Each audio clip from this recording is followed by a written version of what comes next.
एक पलड़े पर बैठे और दूसरे पलड़े पर एक आदमी बैठा है जिसके ऊपर 30 केस है कत्ल के।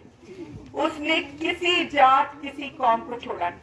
कल मैं थी कूड़ाभर में और वहां मुझे कहा गया कि 6 मुसलमानों के घर तोड़ करके उन्होंने वो जमीन को कब्जा कर ली।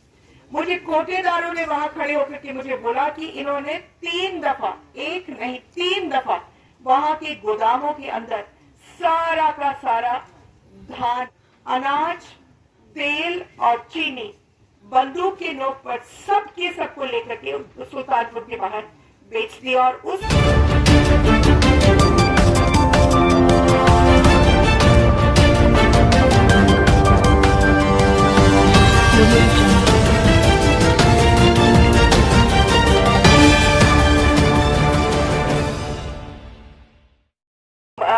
माहौल बना रहे हैं। सब एक पलड़े पर बैठे और दूसरे पलड़े पर एक आदमी बैठा है जिसके ऊपर 30 केस है कत्ल के।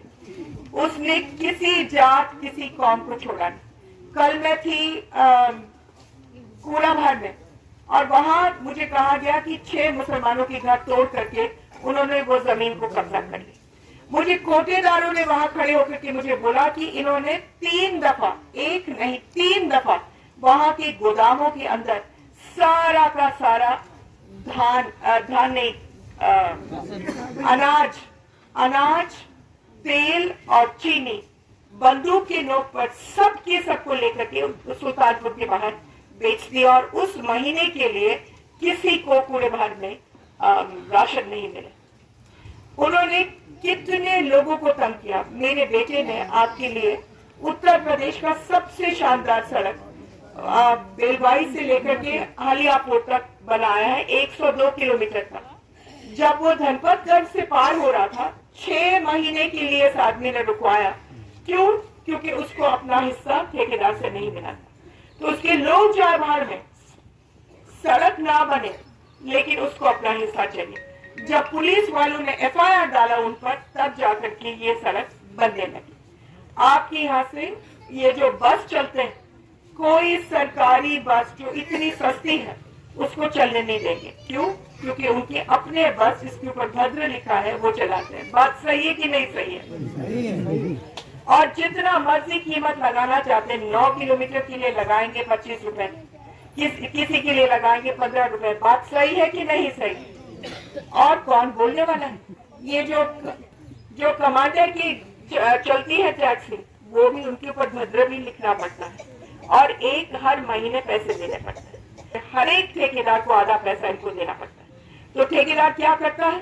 फिर वो हल्की फुल्की सड़क बनाता है, सीमेंट का चोरी करता है, तारकोल का चोरी करता है, बजरी, कोटेदारी। हर कोटेदार को उनको 5,000 रुपए देना पड़ता है सौली में। जो बूढ़ी है, जिनका कोई आवाज नहीं है, उनका आधा आधा राशन काट करके जाकर के बाजार में बिकता है। बात सही है कि नहीं सही? सब देने वाले बैठे, एक माँ बैठी है, माँ की शक्ति बैठी, और दूसरे पलड़े पर एक सब लेने वाला बैठा जो लेते जा रहा और हर जात से, हर कौम से। अब आपको ये सोचना पड़ेगा कि देने वाले चाहिए या लेने वाले चाहिए। क्या चाहिए आप भी वही चाहेंगे जो हम चाहते हैं कि सुल्तानपुर फले फूले, सुल्तानपुर सुरक्षित रहे, सुल्तानपुर के गुंडे बदमाश चले जाए। यही चाहते हैं आप लोग। हम चाहते हैं कि हर किसान के लिए सुरक्षा हो, चीनी का मिल ठीक से चले और उसको और बढ़ाया जाए। आप भी यही चाहते हैं कि नहीं चाहते? हम भी यही चाहते हैं। हम यही करेंगे। अब मेरा चुनाव निशान कमल का फूल है। सब्सक्राइब करें हमारे पॉकेट न्यूज़ 24 न्यूज़ चैनल को, जिससे लेटेस्ट वीडियो आपको नोटिफिकेशन से मिलती रहे।